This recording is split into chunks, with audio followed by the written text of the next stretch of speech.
Hello සුබ දවසක් ඔයාලා හැමෝටම මම අපි මේ මාස 11 අර මම කලින් වීඩියෝ අරන් ආපු ඉඟුරු කොටුවේම තමයි අපි ඉන්නේ. එතකොට දැන් මේකේ ගස් මැරීගෙන යනවා. ලබන අවුරුදු 2026 බීජ ඕන අයට ඉතින් වගාව කරන්න බලාපොරොත්තු වෙමින් ඉන්න අයට බීජ අවශ්‍යයි අපිට කතා කරන්න. ඔයාලට ඕන දේශීය රැඟුන් චීන මේ වර්ග තුනෙන්ම අවශ්‍ය ප්‍රමාණයක් බීජ ගන්න තියෙනවා අපි ගාව.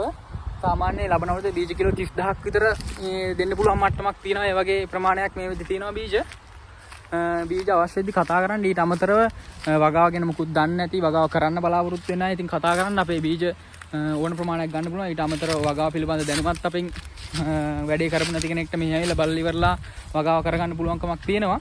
කරගන්න විදිය බලා ගන්න පුළුවන්කමක් තියෙනවා. ඊට අමතරව පෝර දාන විදිය ඉතින් හැමදේම ඔයාලට බලා ගන්න පුළුවන්. අපේ මෙහි ආවොත් මේ අපිට කෝල් එකක් දෙන්න මම ওই නම්බර් එක දාලා තියෙනවා. යටින් ඊට අමතරව ඔයාලට ඒ කියන්නේ දැන් ওই ලොකු ප්‍රමාණ නෙමෙයි කිලෝ 2-3 ගෙවල් වල පොඩියට ඉතින් වගා කරන්න බලාපොරොත්තු වෙන අය ඉන්නවනේ. ඒ කට්ටියට පුලිය අපිට මෙහෙ ඇවිල්ලා බීජ අරන් යන්න බැරි අය ඉන්නවනේ. ඒ කට්ටිය මට මම ඔය දාලා තියෙන නම්බර් එකට WhatsApp මැසේජ් එකක් දාන්න. එතකොට ඔයාලට ඩෙලිවරි කරලා එවන්න පුළුවන්. තැපැල් හරහා ඔයාලගේ තැපැල් හරහා ඩෙලිවරි සර්විස් එක මොකක් හරි හරහා ඔයාලගේ ඔහෙට බීජ එවන්න පුළුවන්කමක් තියෙනවා. 077 45 99 763 ඔය නම්බර් එකට කෝල් එකක් දාන්න. ඔයාලට ගෙදරටම බීජ එවන්න පුළුවන්. මේ කහ බීජයක් තියෙනවා. කහ බීජ මේ වෙලාවේ නෑ. දෙසැම්බර් වල තමයි කහ බීජ තියෙන්නේ. දෙසැම්බර් 15 වගේ වෙද්දි මාස 12 වෙනවා. ඉතින් ඒ වෙද්දි කහ බීජ දෙන්න පුළුවන්. ඕක තමයි මම කියන්න බලාපොරොත්තු වෙන්නේ. මොකද ඔයාලා channel එකත් එක්ක එකතු වෙලා ඉන්න මම දිගටම ඉඟුරු කහ වගාගෙන වීඩියෝ අරන් එනවා.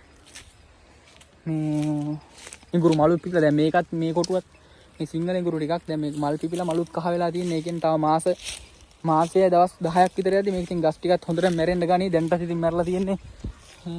ගොඩක් මැරලා තියෙන්නේ දැන්ටත් ගස්. කොළ මැරලා තියෙන්නේ මේකෙත්.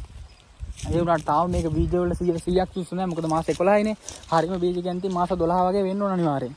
මේකක් පැලවෙනවා. පැලවෙන්නේ නැත්තේ නෑ. ඒ වුණාට ඉතින් අර හරියටම මෝරලා නැහැ. සුප්‍රීම අර 100ක් මෝරලා නැහැ. ඒ මෝරවන්න ඉතින් තව තියන්න ඕන පොඩ්ඩ කාලයක්. ඉඟුරු වගාව ගැන ඉතින් මම කියන්න තියෙන ඉඟුරු වගාව ගැන ඉස්සරහට වීඩියෝ අරන් එනවා. channel එකට එකතු වෙලා ඉන්න.